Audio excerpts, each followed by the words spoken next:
Hey there, Christopher Thunder here from the World's Dirtiest Workshop. I'm here to talk to you about your wheel bearings. Today's exercise is removing the wheel bearings from your rim. Make sure that you chill down your wheel bearings in some ice water before you begin. I did mine for about an hour. Don't just put them in the freezer. They'll take all night to shrink down. Here is the part number for the wheel bearings from Honda. You can reuse your dust seals. The tools for the job are pretty straightforward. It's good to have a shop hammer, something that's really heavy and solid. I did not have a socket that was as large as the wheel bearings, so I made do with a slightly smaller socket. You'll also need a prying tool for pop pins. You'll also need a tub and some ice for the chilling of the wheel bearings. This is the giant socket I used to knock in the wheel bearings and knock in the new dust covers. It's not quite big enough, but I just hammered it in a little off center, and I didn't hammer it directly down in the middle. That would have crushed the dirt seal and dust seal, so you don't want to do that. You don't want to crush that plastic ring there. You want to make sure that that socket is as big as possible, or before you hit it, make sure it's off center, and then strike it. And you'll be able to get those in without too much trouble. You want to have a rag handy soaked with a little simple green. It's a powerful non-toxic detergent you can put on your hands, and it dissolves the grease. You can just wipe the grease right off your fingers. So it's really handy stuff. I use it because it's easy on my hands. I have psoriasis, and it doesn't sting. So, you know, it's really great for me being a fairly handy mechanic. I love it. You know, if you're going to use it a lot, use something safe. You're going to want some wood blocks to create yourself a wheel bearing removal station. Here I have some long 2x4s and some old cut pieces, and I arranged them in a circle using the smallest blocks on top.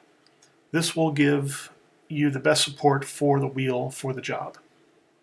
You're going to see here that the blocks are closer together for rotor side up, and they will be further apart for rotor side down. It's a very good idea when creating your stand to not screw the blocks together. This way you can adjust the blocks, separate them, so that you can work on either side of the wheel properly. Alrighty, so I highly suspected that my wheel bearings were bad. You take it to the tire shop, they can put on their wheel balancer, and they have a little tire measuring device that will rotate a wee bit if your bearings are bad. So get your wheel bearings, get them on ice. Don't worry about your seals; they can stay where they are. But get your wheel bearings on ice. Now this is a door popper. Okay, simple tool. It's got a bend in it. The bend is the key. Stick your door popper in there. Get the bend on the other side. And there it goes. Easy as pie. Really super easy. Next step is to flip the wheel over and maybe get the other one out of there. Now, on this side, your wheel is sitting on the brake rotor and the ring for your anti-lock brakes. Don't bang it this way with a hammer because you will bend the heck out of your ring. You know, you may not bend your brake rotor, but you'll bend the ABS ring. Here I am sliding the blocks apart for the rotor side down. Double checking, make sure video's on so you can see this. Hold the wheel, not in the camera, and just pop. Super simple. So now I've got the wheel bearings exposed. Now, the problem with this is there is a center shaft that goes all the way through that is about the size of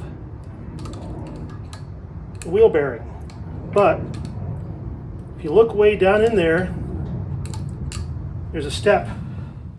You can use your finger to reach down beyond the wheel bearing and move around the center shaft so you can expose a little tiny lip on the bottom wheel bearing so you can get a screwdriver against it. Just in case people don't understand how this all fits together, these are all of your pieces, and I've expressed the position of these parts using these little blue blocks or lines. You can see here how the bearings are oriented around the central shaft, and the dust covers are sitting on top of everything. You're going to have to get yourself in a comfortable position. You're going to start with the wheel with the ABS ring and brake caliper side up, and get your screwdriver out that you're going to use to bang out the first bearing. Now there's a step here, and there's a little step down there, which I can just barely get my screwdriver on. You have to be very careful where you hit the screwdriver. Don't strike the screwdriver when the driver is high against the inside of the inner bushing.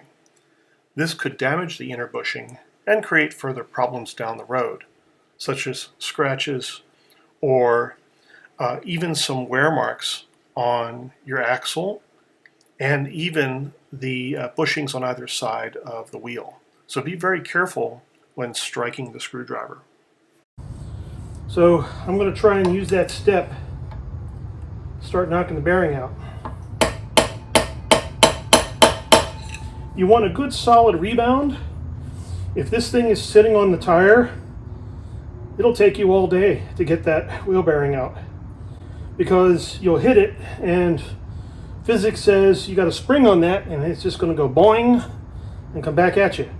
So I'm sitting on the wood blocks here. Now I flipped it over so this ring here won't be affected by my destructive action here. Now I can't get the screwdriver on this side of it, but I can get it there and get a little pressure on it. And let's see where that got me. Now, can I get to the other side now? Well, I can get to that right there. So, can't get to that side, but I can get to that side. So I'm going to pull my screwdriver over and whack it. Now, can I get to that side? Yeah, I can. Maybe there.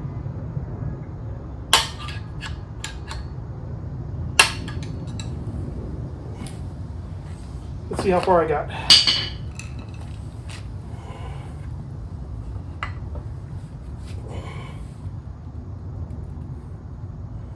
Well, not really far, but certainly not where it was. There's so much grease in here. One thing to remember is yeah, it'll always be lubricated, even if you wipe it a little bit. Don't spray it clean, because you need some of that grease to get that wheel bearing out of there. But when you put it in, it has to be clean, because if you got a bead of grease in there and you try to bang that down, that will never seat, because it'll get stuck on that bead of grease and the pressure will say, nope, you're not doing this no matter how hard you bang. So that is the story of my life. All right. But you should feel some good rebound on that bearing.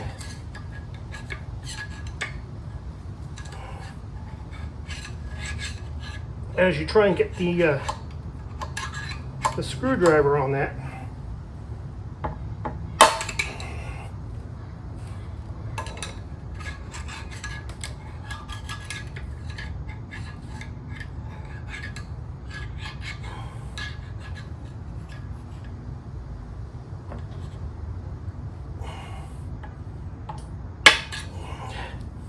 That sounded dead. Let's see what happened there.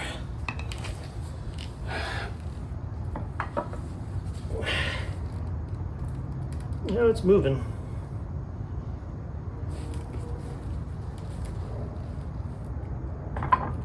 Little by little, get a feel for it. Don't just go at it with everything you got, because if you go the wrong way or do it wrong, will not be a happy camper. Ah, there's epoxy on one side of the screwdriver.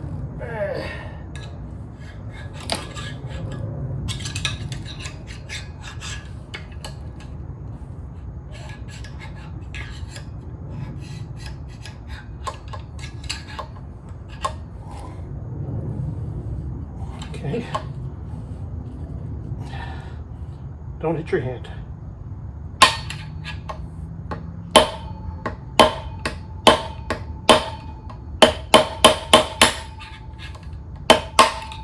That seemed to go.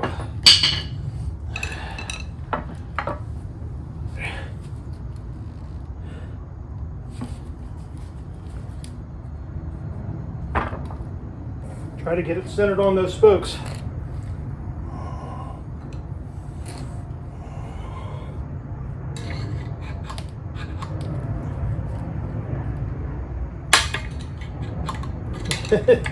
And remember, don't hit it so hard that you smash your fingers against the hub.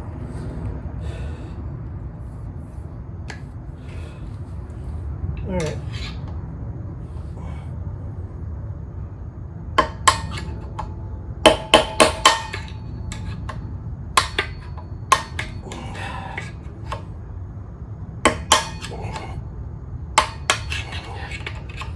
Could use a bearing puller.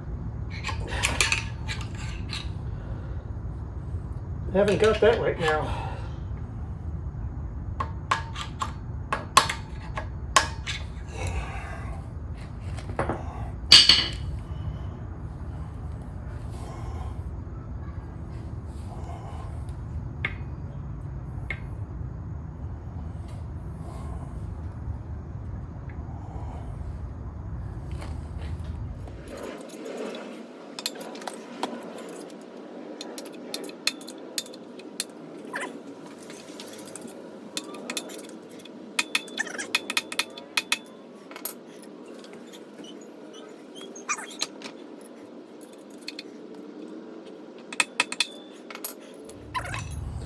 I'm going to get my heavier hammer and a bigger screwdriver.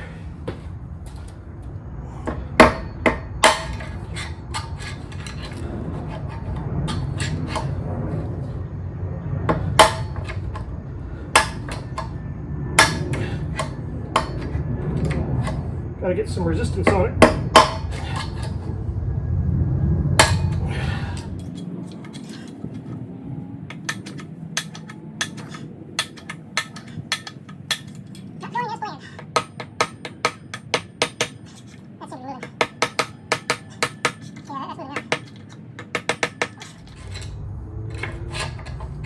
Let's see what we got.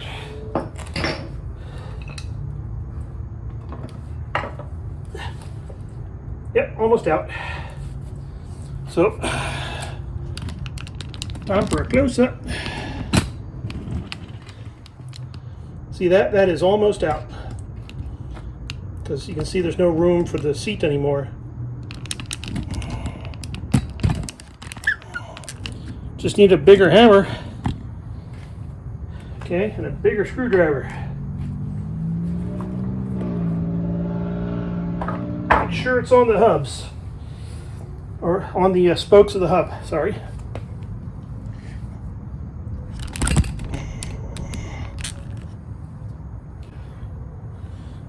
All right. Now you can tell it's really moved because that center shaft is now loose.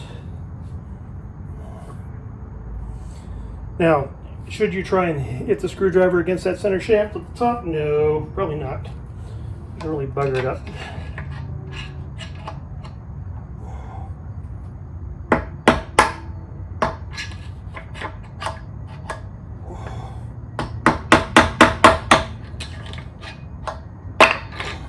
Heard something fall.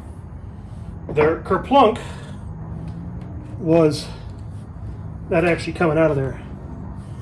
So, yeah, it's basically, give you a better idea in case this doesn't come out. It's find resistance, tap, tap, tap, find resistance, tap, tap, tap, find resistance, tap, tap, tap, find resistance, tap, tap, tap, and check it. You know, when you feel like it's doing something, check it. You don't want to bang the bearing out crooked because you'll break the hub in half. And I've had a guy at a shop do that for me at a Can-Am Spider shop. You know, he broke a $500 hub, and he said, "You're going to have to pay for that." No. No, you didn't show me what you did. How do I know that you didn't bang that out sideways until it broke? So, you know, that's how shops are. Okay, so I heard a kerplunk, but I'm pretty sure it's down there. Yep, okay. So, this we can set aside. And this is crap. All right. So, now we got something new going on. We can't just do this on the brake rotor. Do that on the brake rotor, you'll have all kinds of problems.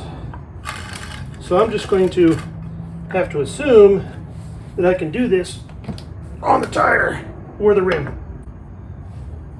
So just move my genius little setup a little further out like that there. Okay.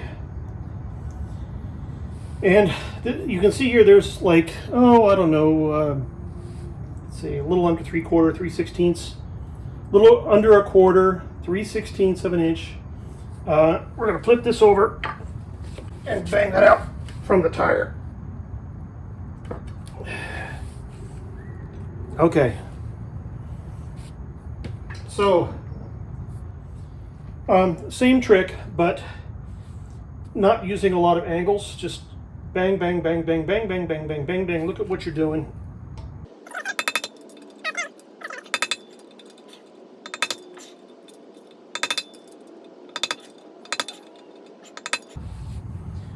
Okie dokie. That's not going quite the way I expect it to. So what I'm going to do, I'm going to put that back in there. And I'm going to try this way.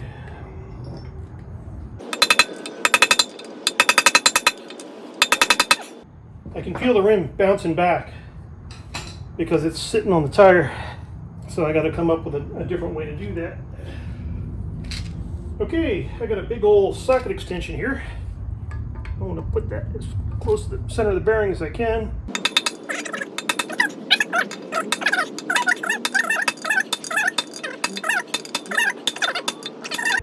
Hit it again, move it until it falls out.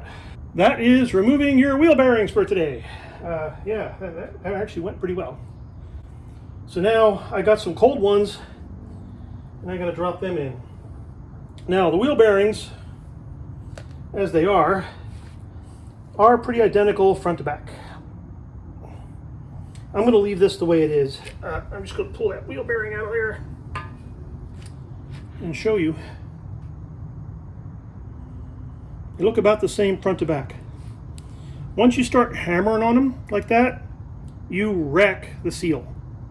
So, you know, forget that. That's totally buggered. So, hitting them with a 1/2 inch socket extension is probably the way to go. So that's what I did, is to give you an idea as to how this worked. It's basically hit it, hit it, hit it, hit it, hit it, hit it, hit it, hit it, hit it, bum, bum, bum, bum. Try to go across, maybe around once, but don't stay on one side too much because you'll, break the hub. Bang, bang, bang, bang, bang, bang, bang, bang, until it falls out, and then you'll get it. So make a little cross. And listen and feel for the feedback, and then the bearing will drop out. When you're done here, make sure that you check the inside of the middle bushing for any scars or any other imperfections. You can sand them off with a little fine grit sandpaper wrapped around a screwdriver. I am hanging on to my old wheel bearings and dust covers, just in case I need the dust covers, but the wheel bearings are more for reference, and they'll be available in case I need them.